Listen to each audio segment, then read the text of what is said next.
Hello everybody, and welcome to this session in which we're going to cover continuous probability distribution and the z-table. So first of all, let's talk about what a normal probability distribution is, the characteristics of it. First, a normal probability distribution has the shape of a bell curve with one single peak at the center of the distribution. Now, what does that mean? It's something like, looks something like this. Okay, you have one single peak in the middle and is in the shape of a bell. Second characteristic is symmetrical. What does that mean? Well, if I cut it in the middle, I will have the same on the left compared to the right. It is asymptotic. Asymptotic means that as the curve gets closer and closer to the x-axis, it never touches it. Okay, so if this goes on forever, the end of the curve will never touch the x-axis. They go on forever until infinity. Okay, so that is asymptotic. It just keeps on going on and on and on forever.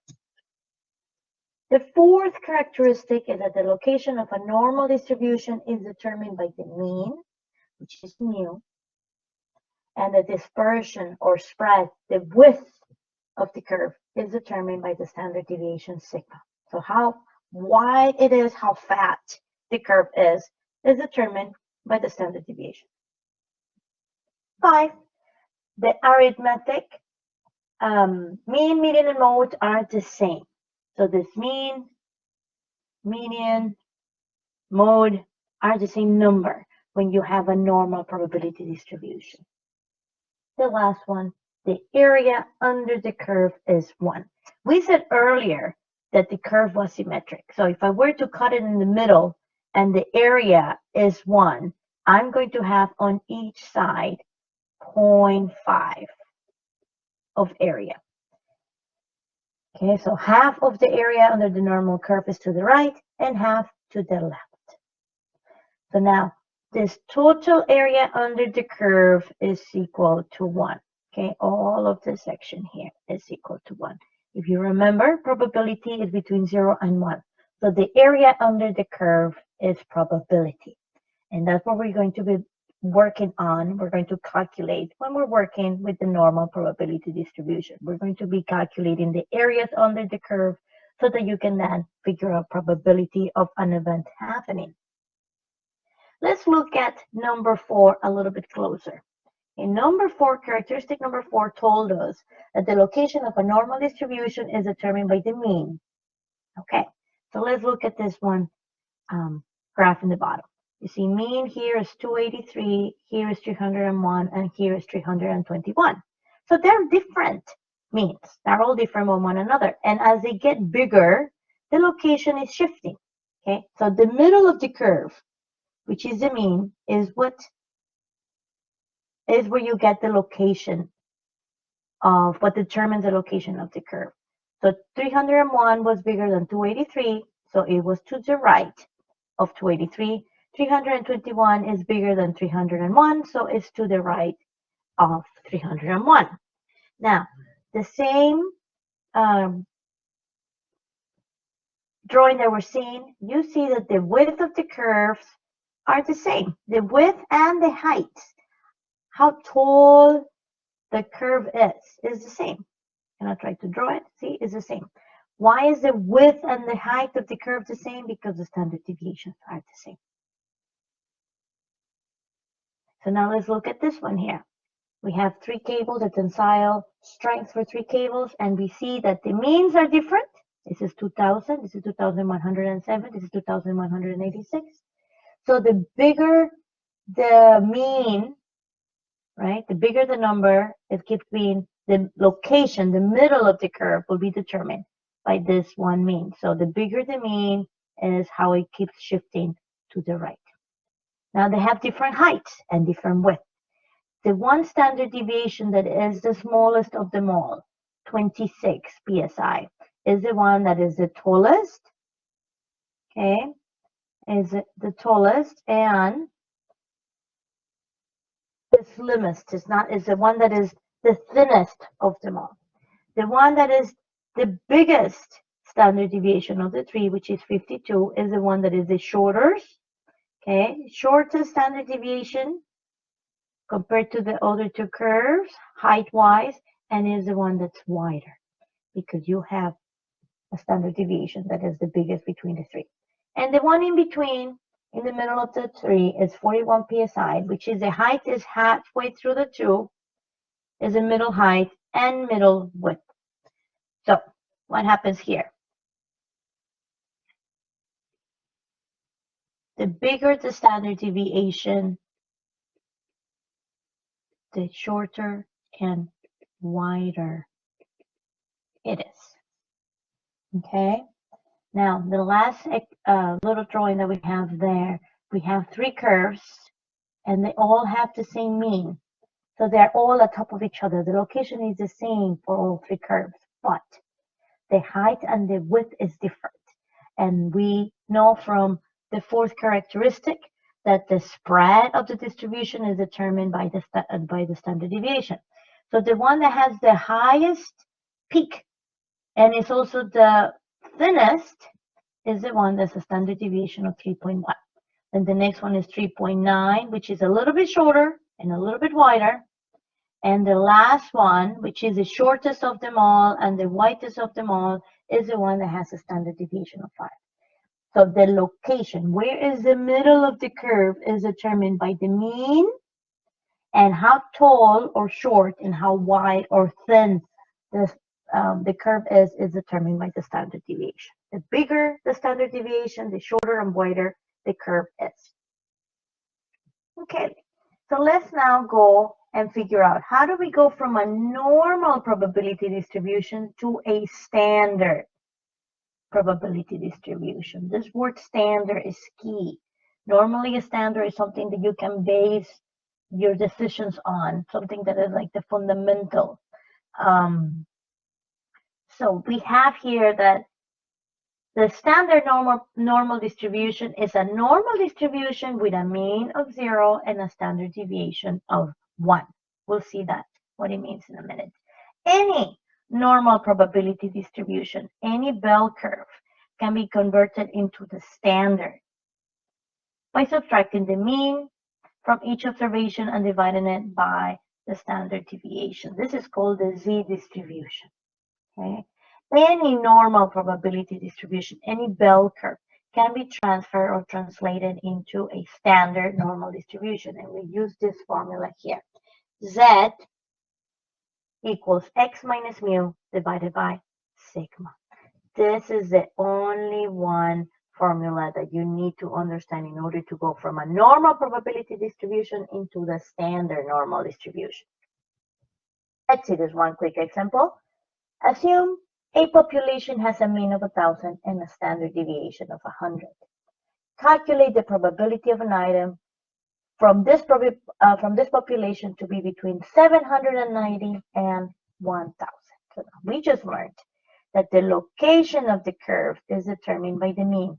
Mean for this one exercise is equal to 1,000 with a standard deviation of 100. And this one exercise wants to know what is the probability that an item picked up from somewhere is between 790 and 1,000. So now, where is 790? 790 is a number that is less than the mean. So I'm going to put it here. Okay, so we want to know the probability of an item in this population being between 790 and 1,000. So we want to know this. So when we're looking at normal probability distribution and we're looking at probabilities, we are looking at the area under the curve. Okay, so now how do I get the area under the curve?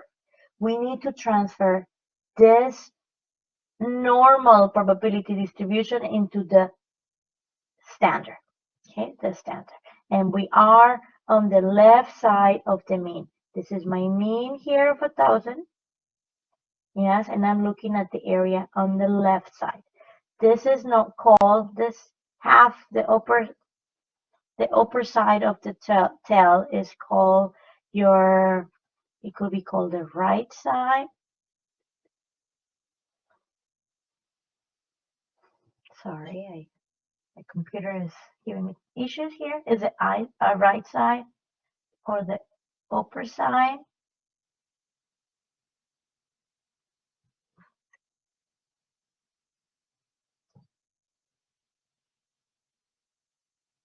So instead of calling the side, it could be also called the tail, right side or right tail, upper side or upper tail. And same goes for the other side. This is known as your lower side or tail, yes, or your left side or tail. Okay, very important that you know which part of the curve the exercise is talking to you about, or when you're trying to describe where you are, that you describe it correctly.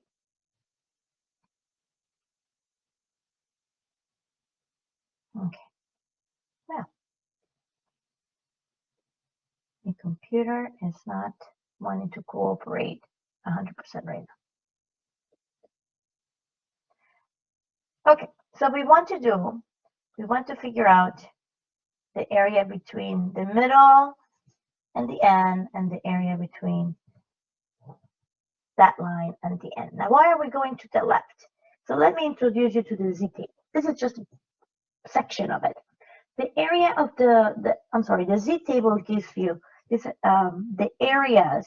This here are the areas under the curve. Curve, we cannot spell curve. Yes, at a particular z. These are z's, your z values. Okay. So the one table that we use for this class, it would always give you the areas to the left. So when we're coming to this one picture, we need to figure out the z values of each of the boundaries, the lines that you know the x was determined to be between, in this case 790 and 1000. Get the areas to the left of each of those numbers, so that you can then calculate your probabilities. So let's calculate. Here we were told earlier that in a standard normal, the mean is 0. So let's prove that. So the formula is x minus mu divided by sigma. If I'm in the middle, my x is 1000 minus 1000 divided by 100. Therefore, z is 0. And that was the characteristic that we saw in here. Okay, now let's get the z for 790. And that will be 790 minus 1000 divided by 100. That z is equal to negative 2.1. One more thing to also remember, when you're looking at any z's on the upper side of the curve, all the z's will be positive numbers.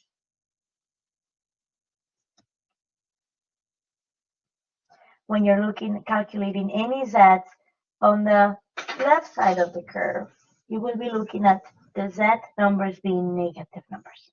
Okay, so that's another reason why you should draw your curve and figure out whether the calculations you're getting are making sense or not. Okay, so now that I know my two z's, I have the z on the 0, and I'll show you in the curve, in the full z curve in a minute.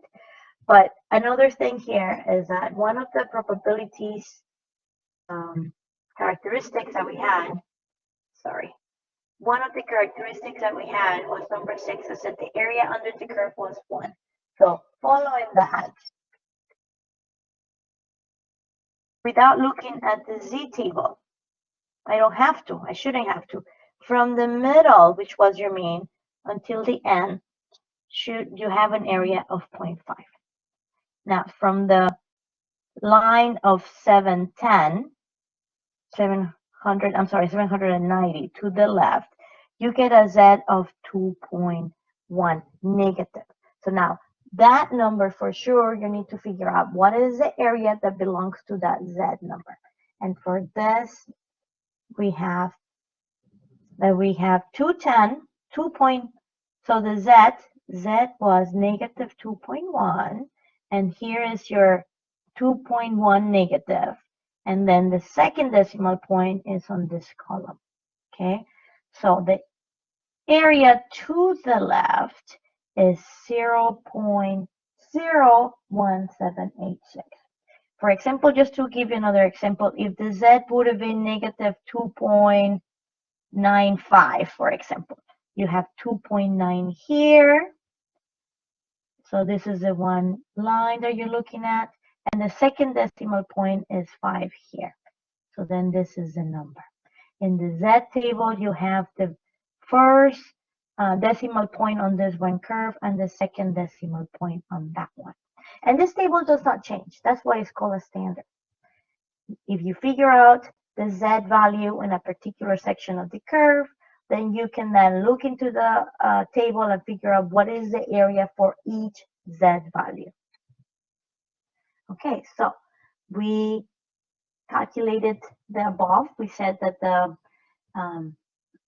area from the middle, this is our mean, to the left is 0.5. Then we saw in the Z table that the area to the left of negative 2.1 was 0.0170, but the question is asking for the area in between, this one here, okay? So how do I do that? I need to subtract 0.5 and 0.0176, okay? I need to do 0.5 minus 0.0176, so basically I am getting rid of this tail here so that I only have this section here. So when you have the area between two lines, what you need to do to calculate the probability is big number minus small number to get the area in between.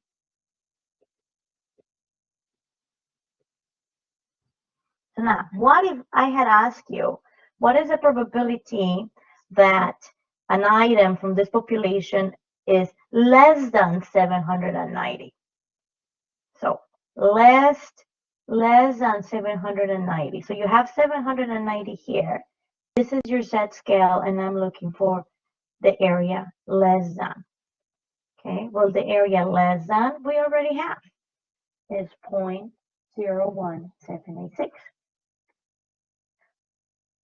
What if I had asked you, what is the probability that an item from this population is more than 790? So 790, we calculated that it was a negative 2.1 Z. And from the area on the Z table, we found out that that area to the right was 0.0176. Now the question is saying more than. More than is this section here. Okay, I was asking for, that question is the area to the right. The Z table always gives you the area to the left. So we're looking at this section here. Okay, and always remember this is asymptotic, so it goes all the way till infinity. Okay, so that will be 1 minus 0.0176. This is that 0.01786. The whole area under the curve is equal to 1. And if I want the area more than 790, that means that I need to get rid of this section here. You do not want this. So then you do 1 minus that section you don't want to get 0.98214. So when you are on the right side of any number, yes, the table will always give you the area to the left. If you want the left side, then you have, the right side. Yes, if they're asking you for more than, then it's asking you for the right side, and you have to do 1 minus the left side, like here. 1 minus 0.0176.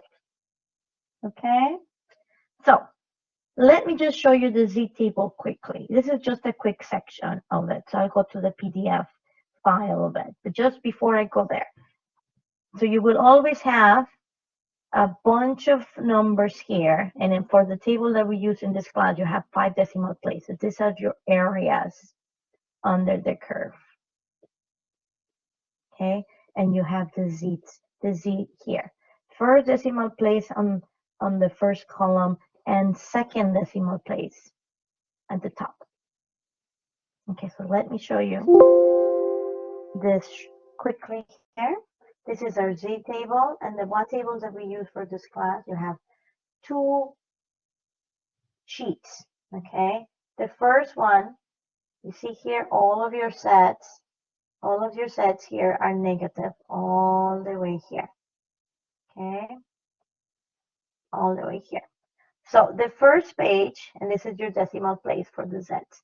When you have the negative z's, we're looking for areas from this side, negative z's, okay? We're looking at the lower left side or tail. Now, the other page has only positive z values, okay? Positive z values, oops. And these positive z values, you will get positive z values on the right side, on the right or upper side or tail. That's when you get positive z's, when you're on the upper side. So it's very important for you to draw the bell curve and figure out where are you in the positive side or you're the negative side, so that if you do get something that does not match your drawing, then you need to figure out, you need to know that something is wrong.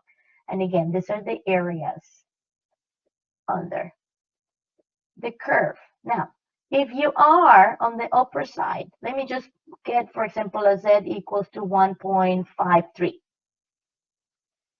So this will always give you the area to the left. Now, in the middle is 0.5. 0.5 on one side and 0.5 to the other. So if I'm in the middle to the left, and you have here z0, 0, yes, the area inside the curve is 0.5. So any numbers, any z's that are on the positive side will be bigger than 0.5. And you see it starts with 0.5 and it gets bigger all the way to 0.99997.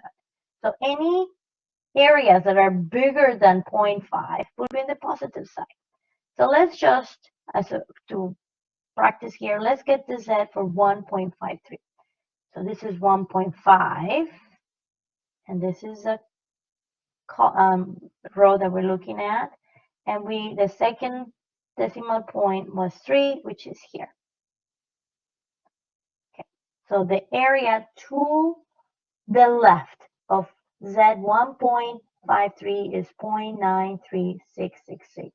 I'm going to draw it here quickly. What did I do? This is z in the middle is always 0, and I said, let's get the area for 1.53. The area to the left, because the z value for this table would always be to the left, is this is 1.5. This column is the second decimal point for 3, and is 0.93699. 0.93699. Now let me see if I copy it properly. Yes. So the area to the left of a z of positive 1.53 is 0.93699. Okay, so remember that numbers in here on the z-tables are the area under the curve, which is probability.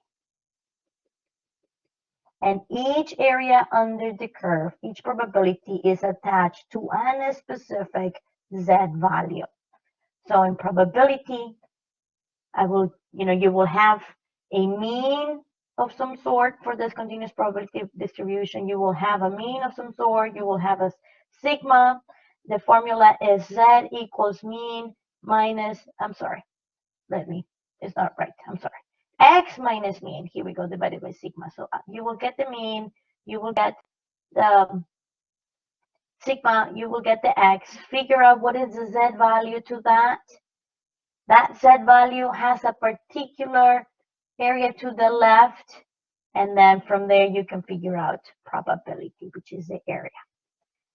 Okay, well, hope this helps on continuous probability distribution and Z table. And have a great day. Bye.